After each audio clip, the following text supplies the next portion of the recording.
What if the war we see today didn't start in 2022? What if Russia's so-called strength isn't a rise, but a slow, painful collapse that began over 100 years ago?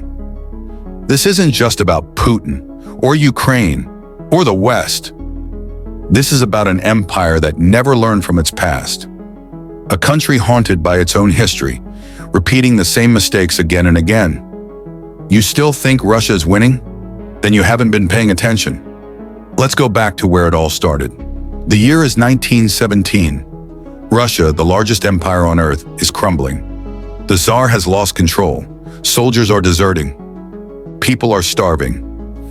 And in the chaos, the Romanov dynasty, 300 years of imperial rule, is wiped out in a single night.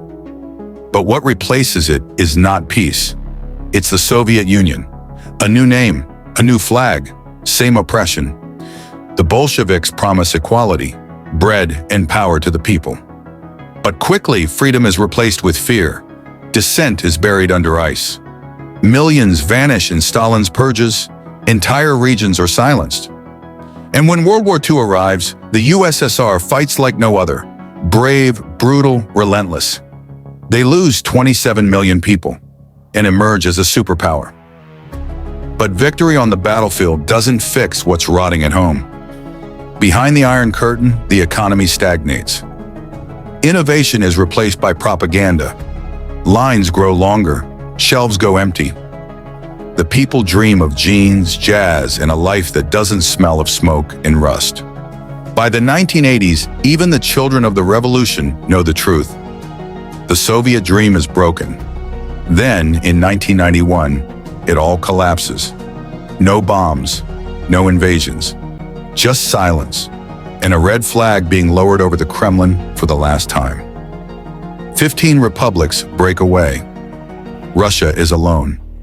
For many, it's liberation. But for others, especially one former KGB agent in Dresden, it's humiliation. Vladimir Putin doesn't see a fresh start. He sees betrayal. He sees enemies everywhere. NATO, the EU, democracy itself. So when he takes power, he doesn't build a new Russia. He resurrects the old one. He jails critics, controls the media, rewrites textbooks, funds armies, and he begins to reverse history. In 2008, tanks roll into Georgia. In 2014, Crimea is taken. In 2022, the full-scale invasion of Ukraine begins. He tells the world Russia is back. But look closer. The economy depends on oil and fear. Young people flee. The rich move their money abroad. And thousands of soldiers are buried quietly, far from their homes. Inside Russia, silence has returned, just like under the Tsars, just like under Stalin. But silence isn't strength, it's survival. Even Russia's own writers warned us. Tolstoy spoke of a country addicted to suffering. Solzhenitsyn wrote about prisons of the mind. Dostoevsky questioned the soul of a nation obsessed with control. And yet, every warning is ignored. Russia marches forward, never realizing it's walking in circles. This isn't a new war. It's the same old empire dressed in a new uniform. Same fear, same denial, same collapse, just slower. So before you say Russia is winning, ask yourself, what does winning even mean? Is it land, fear, silence?